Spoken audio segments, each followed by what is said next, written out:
అందరికీ నమస్కారం. సారీ, నేను పొద్దున్న నుండి పనిచేసి అలసిపోయాను. ఇప్పుడే వచ్చాను. రంజిత్ అన్న, sorry for the late.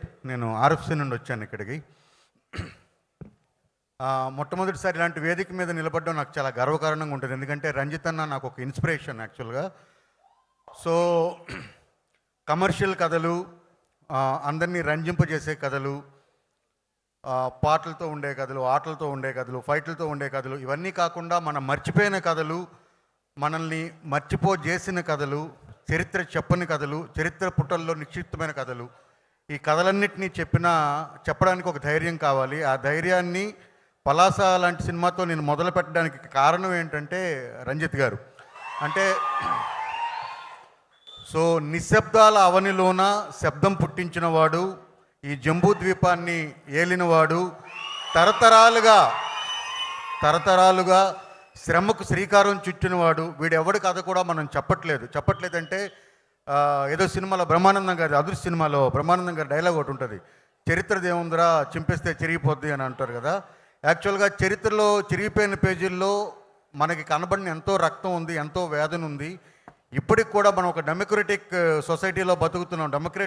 Democracy అంటే ఏంటి? ఈక్వాలిటీ. కానీ మనం ఈక్వాలిటీలో ఉన్నామా లేదా? దాన్ని ప్రతి సినిమాతో ప్రశ్నిస్తూ ఒక పొలిటికల్ స్టాండ్ని తీసుకొని ఆ స్టాండ్కి కట్టుబడి నీలం అనే ఒక బ్రాండ్ని ఈరోజు నిలబెట్టిన రంజిత్ గారు నాకు ఒక ఇన్స్పిరేషన్ అని చెప్పుకోవడానికి నేను చాలా గర్వపడతాను. సో ఈ స్టేజ్ మీద ఉన్నందుకు నేను చాలా గర్వపడుతున్నాను. తంగలాన్ సినిమా గురించి నేను కొత్తగా చెప్పడానికి ఏమీ లేదు, మీరంతా చూశారు. బట్ మీరు చూసిన సినిమా ఇది కాదు.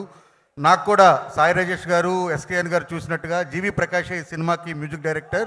సో నా మట్కా సినిమాకి కూడా ఆయనే మ్యూజిక్ డైరెక్టర్ అవడం వలన ఈ సినిమా తాలూకా కొన్ని విజువల్స్ నేను చూశాను అక్కడ స్టూడియోలో. ఈ సినిమా తాలూకా కథ కూడా నాకు తెలుసు, ఎందుకంటే రంజిత్ అన్న వాళ్ళ అసిస్టెంట్స్ అంతా కూడా నాతో రెగ్యులర్గా టచ్లో ఉంటారు.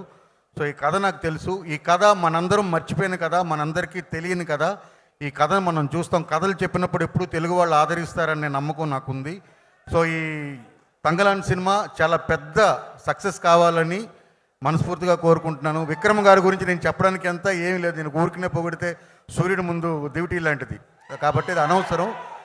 విక్రమ్ సార్ని మనం చూస్తూనే ఉన్నాం. ప్రతి సినిమాలో ఆయన ఇచ్చే డెడికేషన్ కానీ, ఆయన చేస్తున్న హార్డ్ వర్క్ కానీ మనందరికీ తెలుసు. భారతదేశం గర్వించదగ్గ గొప్ప ఆర్టిస్టుల్లో విక్రమ్ గారు ఒకరు. ఈ సినిమా ఆస్కార్ వరకు తీసుకెళ్లాలని లాస్ట్ టైం కూడా నేను చెప్పాను. మళ్ళీ ఈ సినిమాని ఎట్టి పరిస్థితుల్లో జ్ఞానవేల్ రాజా గారు, సార్ అని బిజీగా ఉన్నారు సార్, సినిమాని ఆస్కార్కి మాత్రం ఖచ్చితంగా పంపించాలి మీరు. Thank you very much.